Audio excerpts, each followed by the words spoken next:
The whole thing about flat Earth is the global economy does not exist. You know, you're on flat Earth, and you can see that the Earth does not have curvature, and you've decided that for you the Earth is flat. And a lot of people think of flat Earth in terms only of geography, like you're gonna fall off, or the shape of reality, literally the shape. Mm-hmm. Right. But you also have to think about, you also have to think of like the mental parts of flat Earth. So every time you turn on the news, you'll see evidence of the globe. Okay, they're giving you a weather forecast. Well, what is the weather forecast? First of all, they're forecasting the weather. It's a cast. It's like they're casting spells, giving you weather, giving you what it's going to be. They're literally creating what it's going to be. And because everybody listens to it and believes that that is what is going to happen, they're creating what is going to happen. So your thoughts and your words that come out of your mouth, those are all things. They result in creation of reality. So that's why it's so important to understand how thoughts and words create reality. So it becomes a very intense mental, undoing that you're going to go through.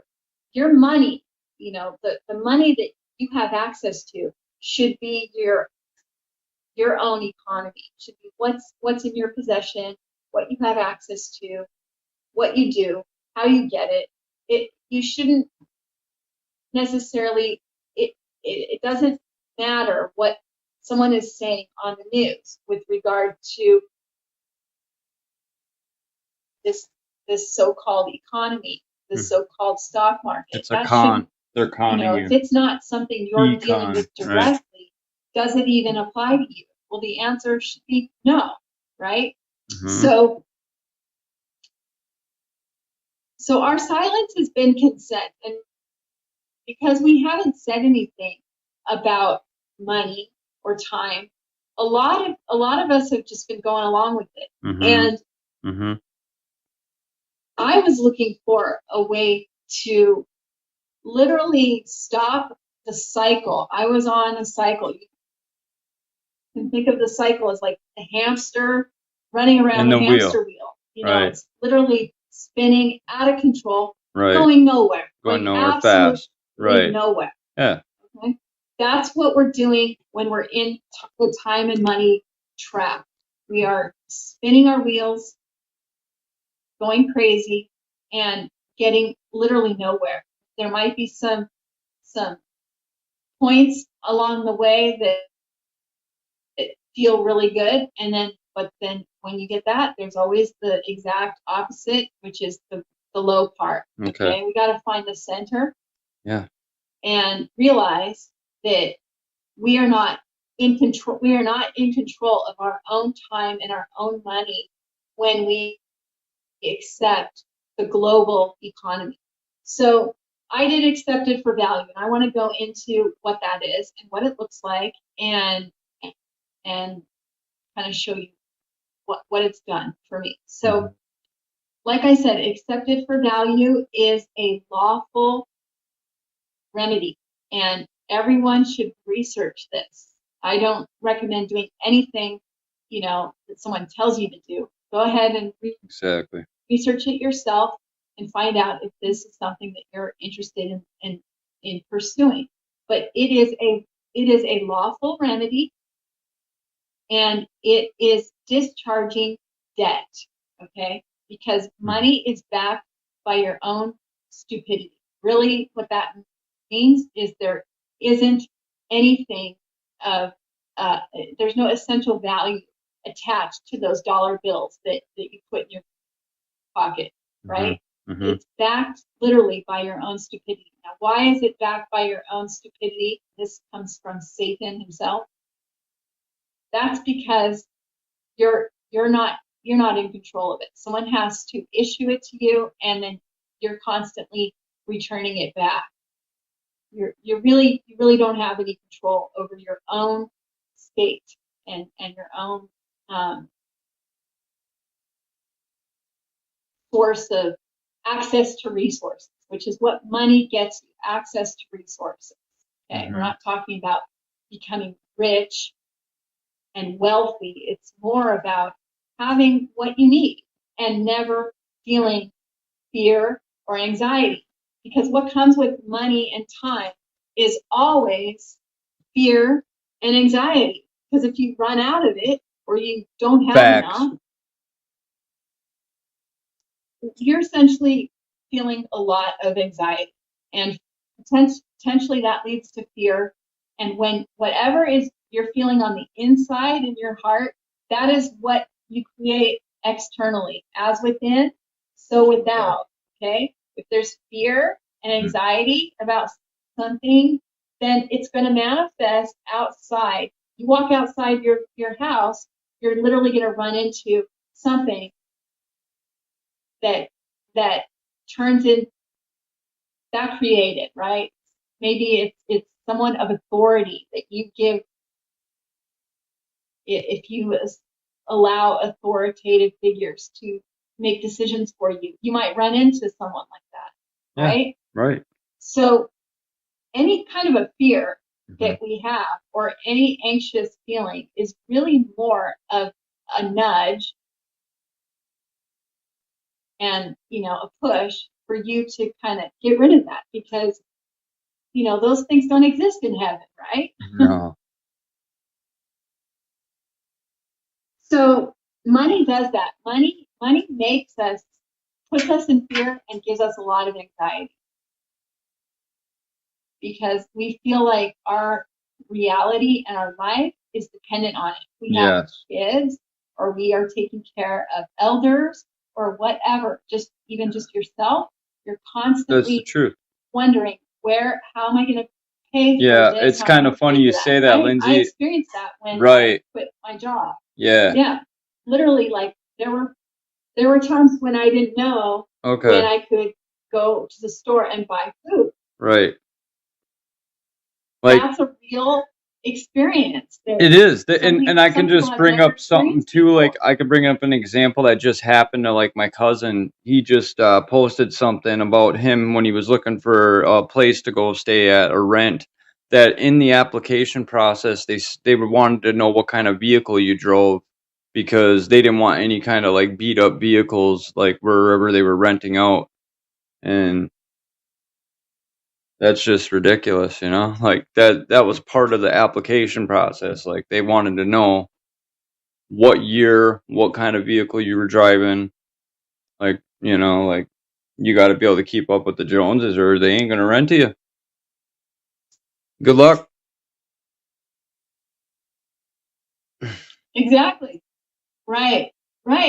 So, yeah, that's a good example.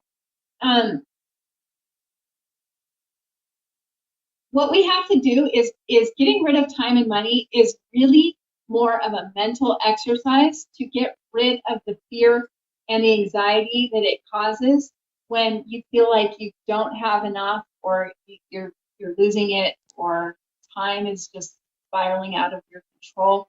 These are things that are indicators to you that you need to recognize that that is a virus.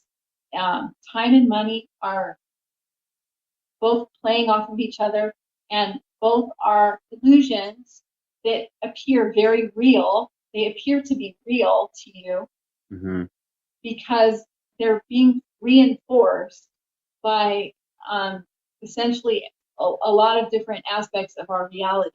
Sure.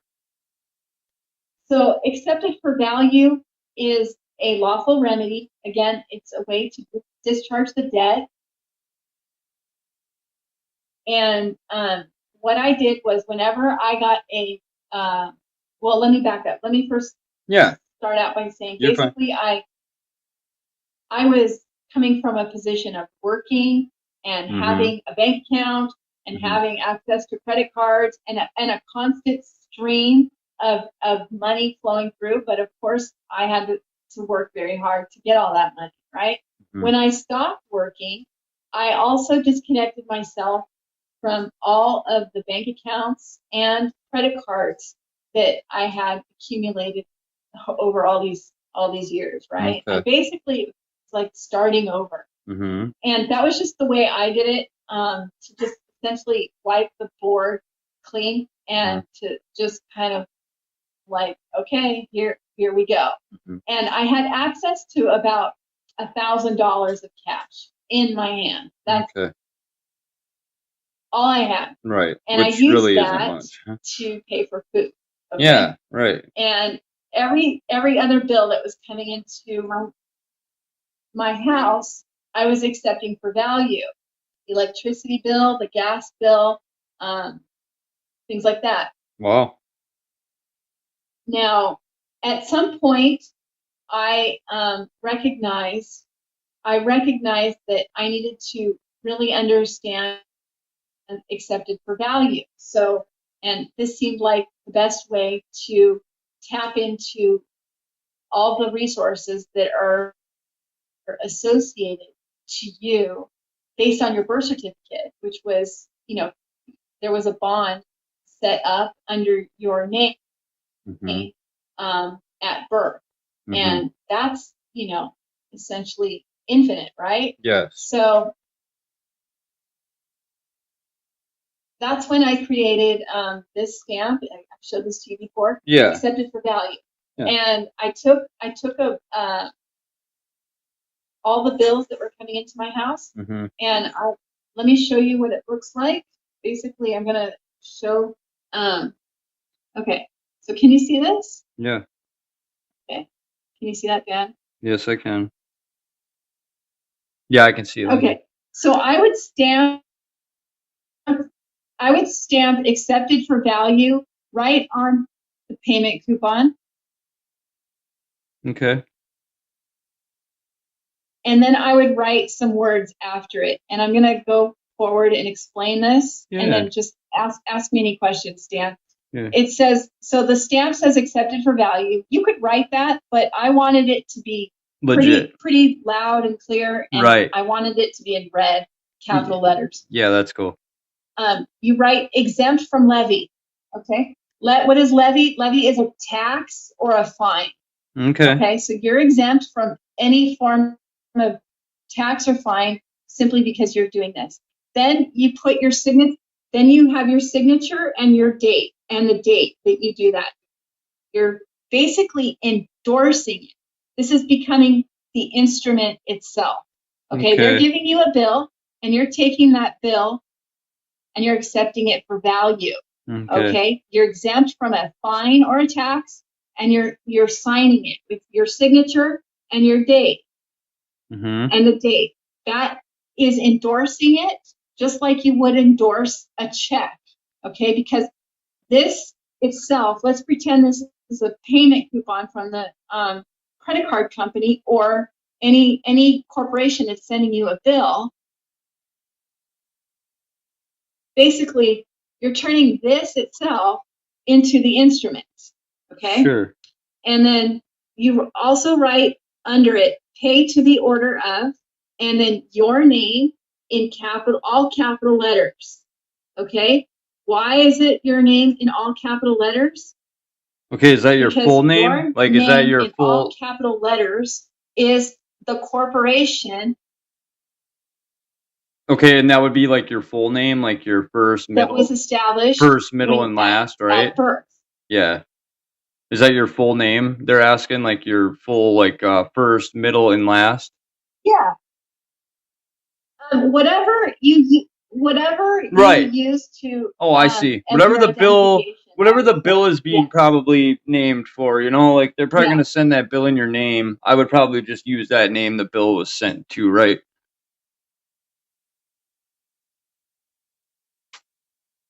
The way is that the straw man? I would use it in that way. Exactly. Your straw man. You should. Yeah, it's a straw man.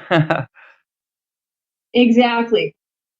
Okay. Pay to the order of your name in all capital letters. Yeah, so I didn't mean to interrupt you. I just was then asking you write questions. Down your social security number with the dashes. Yep. And then your social security number without the dashes. Okay.